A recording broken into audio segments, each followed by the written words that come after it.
Salut et bienvenue dans ce nouveau tutoriel. Moi, on m'appelle Blaise Salifou, le concepteur du système SwitchSAB. Aujourd'hui, nous allons découvrir l'option configuration de SwitchSAB. Sans plus tarder, nous allons sur l'icône de SwitchSAB, clic droit, exécuter en tant qu'administrateur. Une fois la fenêtre de connexion affichée, nous allons nous connecter. Quand il s'agit de se connecter la première fois sur SwitchSAB, pas besoin de mettre un identifiant. Ici, je mets juste le mot de passe qui a été livré avec l'application. Donc, je mets le mot de passe.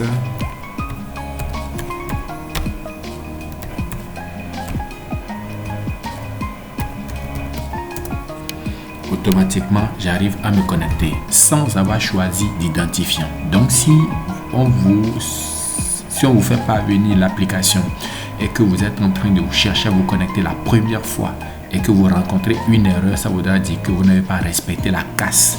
Vous n'avez pas respecté exactement tel que le mot de passe a été écrit. Donc, la première connexion, pas besoin de mettre un identifiant, juste le mot de passe. Alors aujourd'hui nous allons découvrir comment on fait la configuration. Dans la configuration, je rentre dedans, je remets le même mot de passe.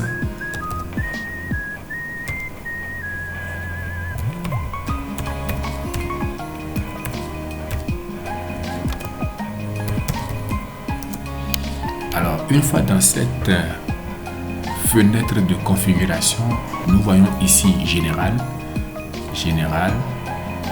tarif, post. Alors nous revenons dans général. Dans général, nous voyons la première option, c'est mis autorisation au rapport, tous les admins.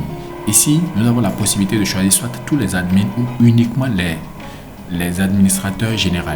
Alors si c'est le jour où je choisis tous les admins, ça voudra dire quoi? Que le gérant peut voir le rapport et le propriétaire peut aussi voir le rapport. Le jour où je choisis uniquement les administrateurs généraux, ça voudra dire que uniquement le propriétaire pourra voir le rapport. Entre-temps, quand je dis que le gérant peut voir le rapport, ça ne veut pas dire que le gérant peut voir tous les rapports. Le gérant peut voir uniquement le rapport du jour en cours. Lorsqu'il sonne 0 heure, automatiquement, le rapport s'efface. Mais le propriétaire, lui, par contre, il peut voir tous les rapports des jours passés. Je viens au niveau de la devise. La devise, elle est libre. Ici, c'est 1000 francs CFA. Vous pouvez mettre euro. Vous pouvez mettre yen. Vous êtes libre de mettre la devise de votre choix. Donc, ici, je vais mettre francs CFA. Ici, au niveau du port de communication, en majuscule, vous mettez comme 4. Ici, c'est mis gestion des groupes. Au niveau de la gestion des groupes, ça veut dire quoi? Ça veut dire que si vous avez des consoles PS3, PS4, PS5 par exemple, c'est ici qu'il faut créer les groupes de consoles que vous avez. Je n'ai pas encore dit les numéros de pause. Je parle des groupes de consoles. Donc, si vous avez des PS2, vous écrivez alors PS2. Et on choisit une icône. On choisit une icône et puis on fait ajouter. Également, je reviens, si vous avez des PS3, vous choisissez aussi PS3. Vous choisissez une icône et vous faites ajouter. Si vous avez des PS4, vous écrivez aussi PS4. Vous choisissez une icône et vous faites ajouter aussi. S'il y a des PS5, pareil, PS5. On choisit une icône et puis on fait ajouter. Si vous avez une Xbox, vous écrivez aussi Xbox. Si vous avez des Nintendo, vous écrivez Nintendo. Peu importe les consoles que vous avez dans votre salle de jeu, vous écrivez tout simplement et vous ajoutez une icône, puis vous faites ajouter.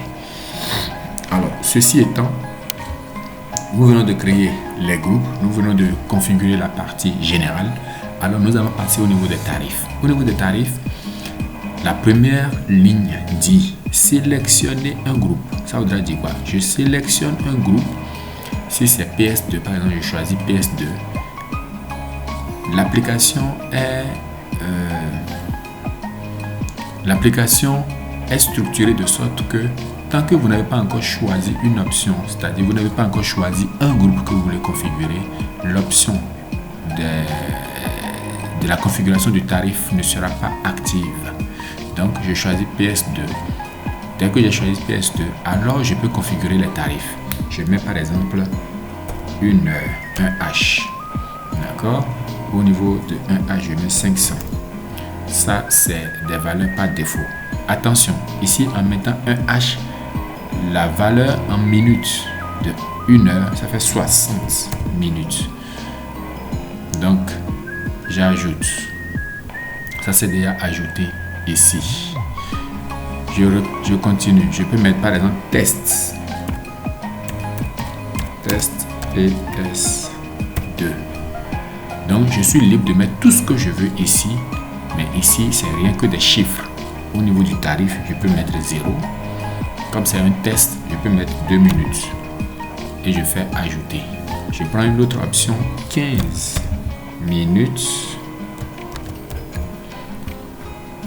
Donc ici, pour 15 minutes, si 1 heure, c'est à 500, ça veut dire que 1 heure divisé par 4 doit me donner 15 minutes. 500 divisé par 4, ça me donne... divisé par 2, ça me donne 250. Et ça fait 125. Donc, je mets tarif 125. Et au niveau de minutes, si c'est 15 minutes, ça me fait 15. Donc, je fais ajouter. C'est la même chose qu'il vous faudra faire avec toutes les autres consoles. Sur la PS3, par exemple, je mets test PS3 et je choisis ici 0 francs. En termes de minutes, je mets 2 minutes aussi. Ajouter. Je fais pareil avec la PS4. Test PS4. Tarif 0. Durée 2 minutes. Je fais ajouter. Je choisis encore la PS5. Je mets test PS5. Au niveau du tarif 0 francs toujours. Minutes, je mets 3 minutes. Ici, je fais ajouter. Ainsi de suite. Je fais ça jusqu'à faire toutes les autres consoles. Une fois que cette étape est franchie, alors je viens au niveau de poste. Au niveau de poste, tout est vide et grisé. Donc, je ne peux rien faire ici. La seule condition qui me permettra de faire quelque chose ici, il faut que je choisisse d'abord un groupe. Choisir un groupe suppose ici que je veux attribuer des numéros de poste à chaque groupe. Exemple, du moment où j'ai choisi PS2, dans votre salle de jeu, quels sont les numéros de poste qui ont la console PS2?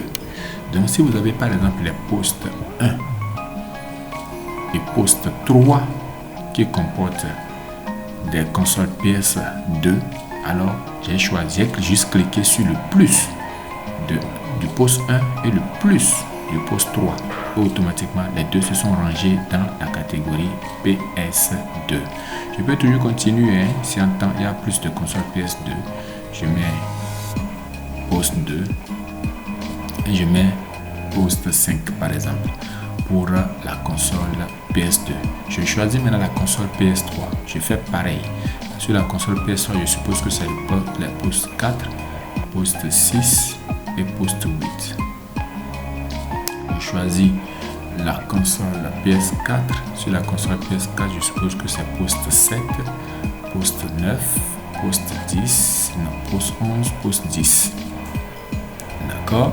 Et je choisis la console, le groupe PS5.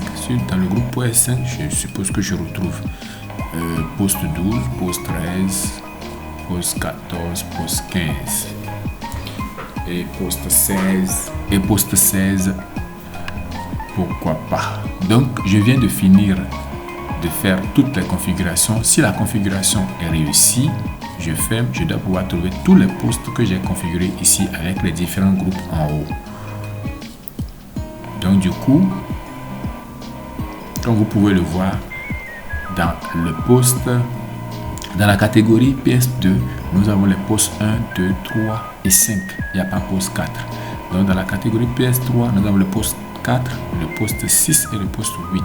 Dans la catégorie PS4, nous avons les postes 7, 9, 10 et 11, et ainsi de suite. Dans la catégorie PS5, nous avons les postes de 12 à 16. Voilà ainsi comment faire la configuration des différentes consoles et des différents tarifs au niveau de l'application SwitchSAB. Alors, prend fin ce tutoriel. Rendez-vous dans le tutoriel suivant. C'était un plaisir et à très bientôt.